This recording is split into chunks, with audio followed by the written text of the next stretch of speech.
বাড়িতে ঢুকে বৃদ্ধাকে থেতলে খুন, পাশে পড়ে রয়েছে লোহার রড। ঘটনা সামনে আসতেই ব্যাপক চাঞ্চল্য গোটা এলাকায়। মালদার চাঞ্চল্য থানার রানী কামাতের ঘটনা। মৃতার নাম রবিনা বেওয়া, বয়স 50। বাড়িতে ছোট নাতনিকে নিয়ে থাকতেন ওই বৃদ্ধা। দুই ছেলে ভিন রাজ্যে কাজ করে, মেয়ের বিয়ে হয়ে গেছে। ঠিক কী কারণে বৃদ্ধাকে খুন, কে বা কারা খুন করলো, এ নিয়ে তৈরি হয়েছে ধোঁয়াশা। সম্পত্তির কারণে কোনো বিবাদ, নাকি অন্য কোনো কারণ? তদন্ত শুরু করেছে পুলিশ। তবে খুনের ঘটনার গোটা বর্ণনা করলেন বৃদ্ধার সঙ্গে থাকা তার 7 বছরের নাতনি। দোকানে ছিলাম, দোকান থেকে শুনতে পেলাম যে এরকম লোক মারা গেল। কে মারা গেল? তো আকিদন, বুঝলে? তো আকিদন যে মারা গেল, তো কীভাবে মারা গেল এরকম কিছু যায় না। তারপরে এসে দেখছি যে না, ওর মাথায় আঘাত করা আছে ঘরের মধ্যে।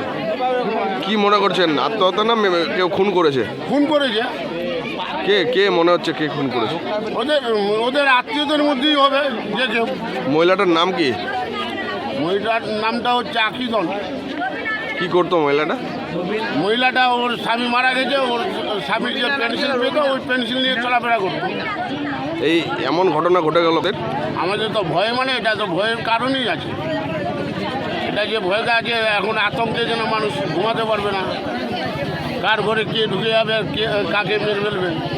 কি চাইছেন এখন? আমরা বুঝবো। কি চাইছেন এখন? এমন চাইছি প্রশাসন যাতে ভালো করে তদন্ত করে তার প্রকৃত শাস্তি হওয়া উচিত। হ্যাঁ, দোষীদের শাস্তি চান? কে খুন করেছে? দোষীদের শাস্তি চাই। ব্যুরো রিপোর্ট, উত্তরের প্রহরী।